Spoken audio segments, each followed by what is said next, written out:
अस्सलामु अलैकुम वरहमतुल्लाहि वबरकातुहू। क्रिटिकल कोचिंग से मैं आप लोगों की खिदमत में हाजिर हूँ। आज हम स्टार्ट करते हैं chapter number 14 class matric physics.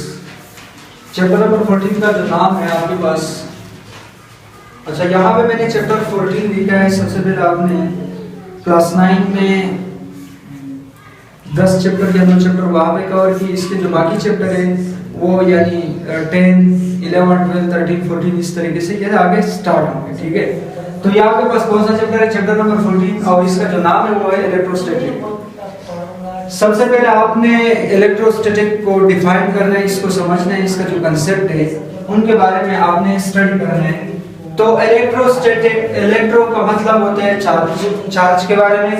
Static का मतलब होता है, ये जो स्टैटिक वर्ड है ये स्टेशनरी से निकला है। स्टेशनरी का मतलब होता है जब कोई बॉडी रेस्ट की हालत में होता है, सुकून की हालत में होता है। ठीक है, तो यहाँ पे इसका जो डिफिनेशन है, the branch of physics which deal with the study of the branch of physics which deal with the study of charges at rest is called electrostatic.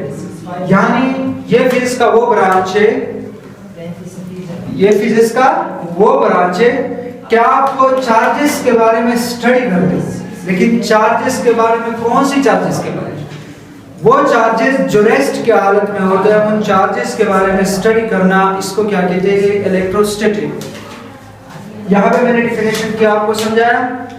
आपने चार्जेस के बारे में स्टडी करना है, लेकिन वो चार्जेस जो रेस्ट की हालत में होता है, उन चार्जेस के बारे में स्टडी करना जो रेस्ट की हालत में होते हैं, उनको क्या कहते हैं? इलेक्ट्रोस्टैटिक।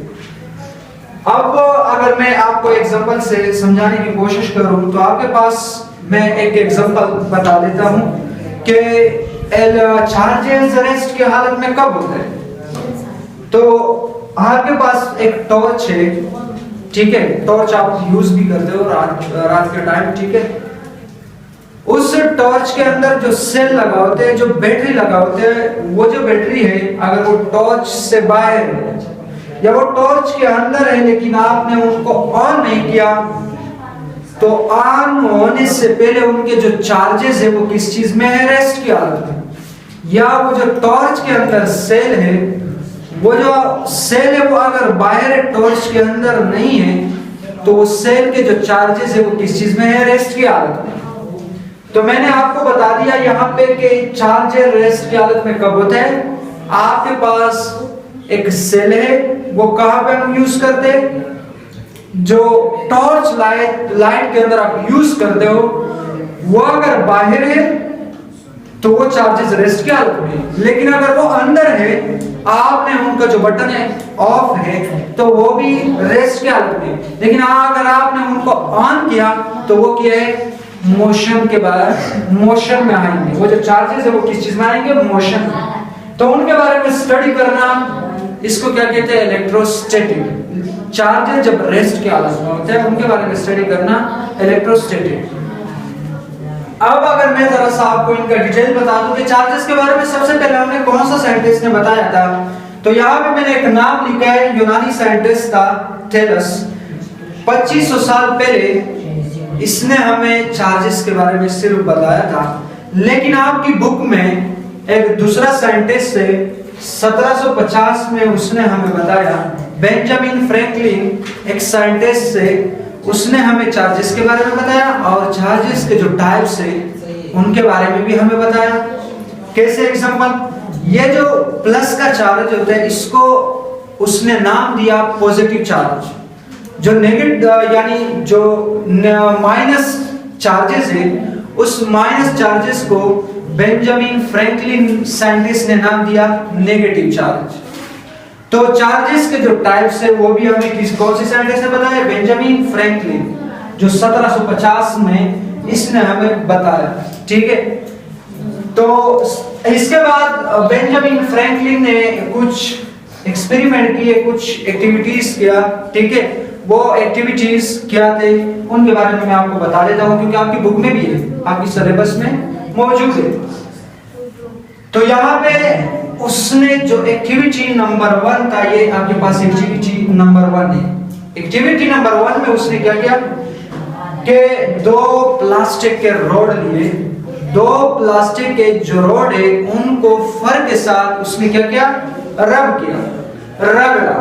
ठीक है, जिस तरीके से मैं अपने हाथ को आपस में रगड़ देता हूं, तो इस तरीके से उसने रॉड को फर के साथ रगड़ा, रब किया। रब करने के बाद एक दूसरा रोड दिया, वो भी प्लास्टिक का था, उसको भी रब के साथ फर के साथ रब किया। दोनों को फर के साथ रब करने के बाद उसने दोनों को आपस में नजदीक लेकर आया। ये जो रोड था इसके करीब लेकर आया। करीब लेने के बाद इनके दरमियान कौन सा फोर्स आ गया, force of repulsion. Force of repulsion, जब फोर्स ऑफ रिपल्शन प्रोड्यूस हुआ तो उनको पता चला कि चार्जेस के भी दो टाइप्स होते हैं। ठीक है, उनको यहाँ से एक्सपेरिमेंट, ये जो एक्टिविटी था, अगर आप कहें कैसे इस ये जो रोड था इसको रस्सी के साथ एग्जांपल किया, रस्सी के साथ ये प्लास्टिक का रोड है, ऊपर मैंने लिखे, इसको मैं मिटा देता हूँ। ठीक है, ये मैंने मिटा दिया। अब यहाँ भी क्या है, इसको रस्सी के साथ अटैच किया। अटैच करने के बाद ये जो रोड था यहाँ पे करीब लेकर आया। करीब लेने के बाद ये क्या हो रहा था, हरकत में आ रहा था, यानी इनके दरमियान फोर्स ऑफ रिपल्शन मौजूद था। तो उसको फिर पता चला कि इनके दरमियान क्या फोर्स ऑफ रिपल्शन है, यानी इनके दरमियान चार्जेस है। फिर उसने क्या किया, फिर रोड जो थे उनको चेंज किया। एक ग्लास का रोड लिया, ये आपके पास प्लास्टिक का रोड है, और दूसरा ग्लास का रोड।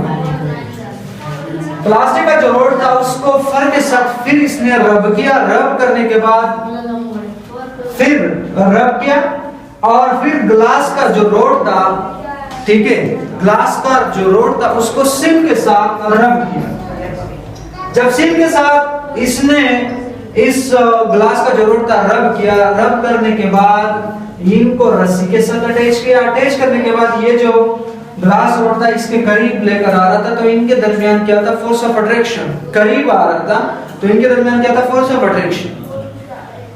तो यहाँ पे यानी ये एक्टिविटी नंबर 1 भी किया, एक्टिविटी नंबर 2 भी किया, तो इनको पता चला कि इनके दरमियान चार्जेस भी है, लेकिन चार्जर का टाइप्स भी है। तो पॉजिटिव और नेगेटिव चार्जेस का उसने नाम दिया। अच्छा, अगर आप कहें कि यहाँ पे फिर क्या हुआ, ठीक है, ये जो रोड था जब फर के साथ इसने रब किया तो यहाँ पे माइनस का चार्जेस आ गया, इसके ऊपर भी माइनस का चार्जेस। माइनस का चार्जेस क्यों आया, वजह क्या था? इसका रीजन ये है था कि माइनस का चार्जेस इसलिए यहाँ पे आए क्योंकि फर के ऊपर फर का जो चार्जेस था नेगेटिव, इसने ये फर का जो चार्जेस था इसने एक इलेक्ट्रॉन को, यानी यहाँ से इलेक्ट्रॉन लूज हुए कहाँ पे आए, प्लास्टिक के रोड के ऊपर। और जब इसको फर इसके साथ रब किया प्लास्टिक दूसरा जो रोड है, तो यहाँ पे भी कौन सा चार्ज आ गया, नेगेटिव, क्योंकि इसने इलेक्ट्रॉन लूज किया।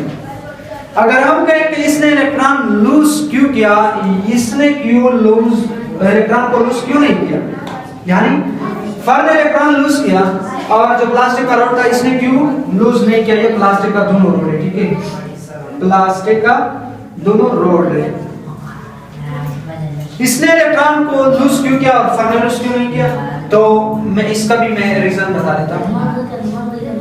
फर का जो इलेक्ट्रॉन है, इलेक्ट्रॉन को लूज करने के लिए कम एनर्जी रिक्वायर्ड है, और ग्लास का जो प्लास्टिक का जो रोड है यहाँ से इलेक्ट्रॉन को निकालने के लिए ज्यादा एनर्जी रिक्वायर्ड है। ये जो एनर्जी रिक्वायर्ड है फर से इलेक्ट्रॉन को निकालने के लिए जो एनर्जी रिक्वायर्ड है इसको क्या कहते हैं, वर्क फंक्शन। यहाँ पे जो एनर्जी था फर को कौन सी फॉर्म में मिला, हीट की फॉर्म में। हीट की फॉर्म में जब इसको एनर्जी मिला, एनर्जी मिलने के बाद इसने एक इलेक्ट्रॉन को लूज किया। जब इसने एक इलेक्ट्रॉन को लूज किया तो किसने गेन किया, प्लास्टिक ने, तो इसलिए दोनों रोड के ऊपर कौन सा चार्जेस आ गया, नेगेटिव। ये था इसका एक्सप्लेनेशन। अब मैं आपको एक्टिविटी नंबर 2 के बारे में बता देता हूँ। एक्टिविटी नंबर 2 क्या था, एक्टिविटी नंबर 2 भी यही था, सिर्फ एक प्लास्टिक का रोड था, दूसरा आपके पास ग्लास का रोड था। लेकिन यहाँ पे जब प्लास्टिक का रोड फर के साथ आपने रब किया तो यहाँ पे नेगेटिव चार्ज आ गया। फिर ग्लास का जो रोड था जब सिल के साथ रब किया तो यहाँ पे कौन सा चार्ज आ गया, पॉजिटिव। क्यों? क्योंकि सिल्क के साथ जब आपने इसको रब किया, सिल्क क्या होता है? एक कपड़ा होता है, ठीक है, सिल्क चमकदार कपड़ा होता है, ठीक है। जब सिल्क के साथ रब किया, जो रॉड का वर्क फंक्शन था वो कम था। सिल्क का जो वर्क फंक्शन था, सिल्क से इलेक्ट्रॉन को निकालने के लिए जितना एनर्जी रिक्वायर्ड थी वो ज्यादा थी। तो इसलिए यहाँ पे इसने इलेक्ट्रॉन को लूज नहीं किया, बल्कि इलेक्ट्रॉन किसने लूज किया? ये जो ग्लास का रॉड है, इसने इलेक्ट्रॉन को क्या किया? लूज किया। तो यहाँ पे पॉजिटिव चार्ज है क्या और यहाँ पे नेगेटिव। तो यहाँ पे इनके दरमियान क्या आया? फोर्स ऑफ अट्रैक्शन, और वहां पे क्या था? Force of repulsion. तो हमें बेंजामिन फ्रैंकलिन जो साइंटिस्ट था उसने हमें बताया कि लाइक जो चार्जेस होते हैं इनके दरमियान फोर्स ऑफ रिपल्शन होगा, लेकिन जो अनलाइक चार्जेस है इनके दरमियान फोर्स ऑफ अट्रैक्शन होगा। तो यहाँ पे ये लाइक चार्जेस नहीं है, अनलाइक है, पॉजिटिव है, नेगेटिव है, ये नेगेटिव है, ये पॉजिटिव है। और यहाँ पे जो आपके पास चार्जेस है वो दोनों सेम है, इनके दरमियान फोर्स ऑफ रिपल्शन होगा, इनके दरमियान फोर्स ऑफ अट्रैक्शन होगा, ठीक है। तो ये बेंजामिन फ्रैंकलिन साइंटिस्ट ने हमें बताया था कि लाइक चार्जेस हमेशा एक दूसरे को क्या करते हैं? रिपेल करते हैं, ठीक है, और अनलाइक चार्जेस हमेशा एक दूसरे को अट्रैक्ट करते हैं। तो ये प्रॉपर्टीज के बारे में हमें किसने बताया? बेंजामिन फ्रैंकलिन ने बताया। अब अगर मैं आपको इसके बारे में बता दूं कि चार्ज का डेफिनेशन क्या है, इनका डेफिनेशन भी मैं बता देता हूँ, एक दूसरे कंसेप्ट है उनके बारे में भी मैं आपको बता देता हूँ, लेकिन सबसे पहले वो लाजमी है। चार्ज का डेफिनेशन में बाद में आपको बता देता हूँ, और पता भी चला होगा कि चार्ज का क्या डेफिनेशन है, क्योंकि इतना जो एक्सप्लेनेशन मैंने किया था ये सब किस चीज के बारे में था? चार्जेस के बारे में था। अब चार्ज का जो प्रॉपर्टीज है इनको कैसे आपने पहचानना है कि इस बॉडी के अंदर चार्जेस है, इन बॉडी के अंदर चार्जेस नहीं है। एग्जांपल, इनके दरमियान ये जो आपके पास दो मार्कर है इनके दरमियान भी फोर्स ऑफ अट्रैक्शन होता है। ये किसने कहा था? न्यूटन लॉ ऑफ ग्रेविटेशन ने कहा था, हमने क्लास 9 में पढ़ा था, ठीक है। क्लास 9 में जो छठा चैप्टर है ग्रेविटेशन, वहां पे न्यूटन ने लॉ पेश किया था ग्रेविटेशन के बारे में कि दो बॉडी के दरमियान फोर्स ऑफ अट्रैक्शन होता है, फोर्स ऑफ अट्रैक्शन होता है, लेकिन अगर उनका मास कम है तो फोर्स ऑफ अट्रैक्शन भी कम, ठीक है।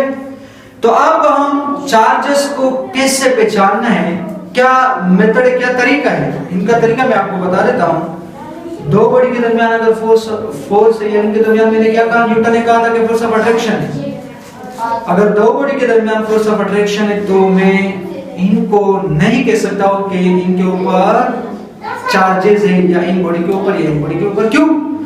क्योंकि न्यूटन का जो ग्रेविटेशन लॉ था वो यहाँ पे अप्लाई हम कर सकते हैं, लेकिन अगर हम कहें ये दो बॉडी के दरमियान फोर्स ऑफ रिपल्शन है, ये जो दो बॉडी है एक दूसरे से दूर जा रहे, ये जो दूर जा रहे हैं एक दूसरे से, इसको क्या कहते हैं? Force of repulsion.